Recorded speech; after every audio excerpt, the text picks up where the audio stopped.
أعوذ بالله من الشيطان الرجيم. بسم الله الرحمن الرحيم.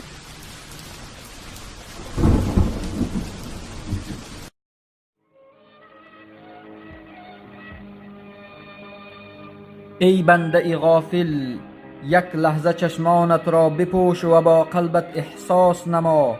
اگرچه جای نماز بلند نیست، لیکن نه همه توانی بالای آن برآمدن را دارند. افسوس. چرا؟ چون که قلبها همه خشک شدند و نیاز به باران رحمت دارند. پس تا بکی این همه غفلت زدگی، تا بکی در پرداخت قرض پروردگارت سهلنگاری میکنی؟ پس بگوی راه نجاتت چیست؟ آرامش قلبت چیست؟ چرا شیطان رجیم و پلید و نفرت آور و لعن شده را پیروی میکنی، لیکن از آن ذات پاک که آفریدگارت است همیشه میگریزی؟ به تو چه شد ای امتی محمد صلی الله علیه و سلم؟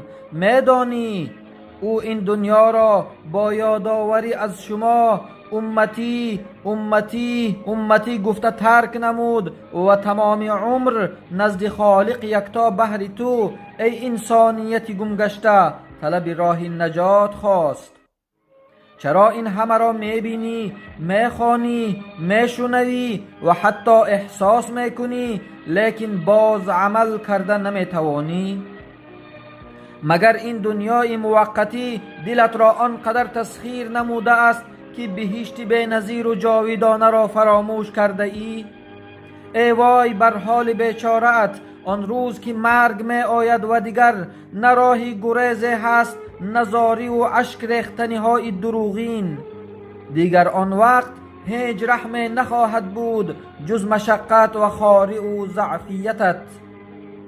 هرگز فراموش نکن راه نجاتت اینجاست. امروز اراده ات را قوی کن و پیشانه ات را بر زمین گذار و الله را به یاد آر و طلب استغفار گناه کن و هدایت بخواه. آنگاه خواهی دید که دنیای اسلام و دنیای الله خیلی زیبا و دلنشین است. این قلب خشک شده ات را بگذار به الله جل جلاله که بیشک صاحبش خودش است. از او بخواه تا باغبان قلبت باشد. آن وقت تصور کن که چی میکارد. ای انسان، لطفاً خوب اندیشه کن. حالا که قلبت تپیش دارد، حالا که فرصت داری، حالا که قابلیت داری و مفکورت در جایش است، پس بیندیش و به یاد الله جل جلاله باش.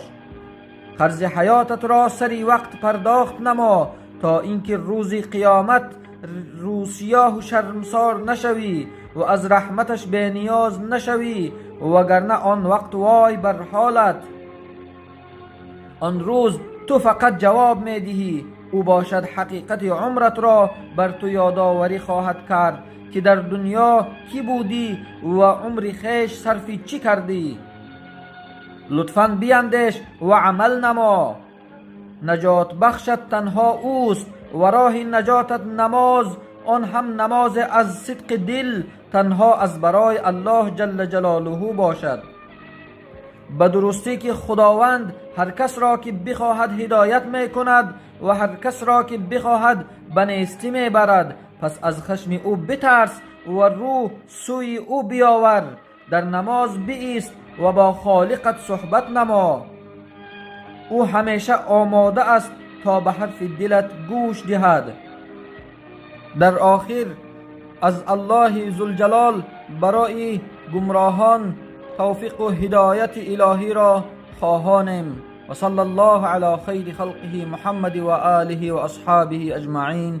و السلام علیکم و رحمت الله و برکاته.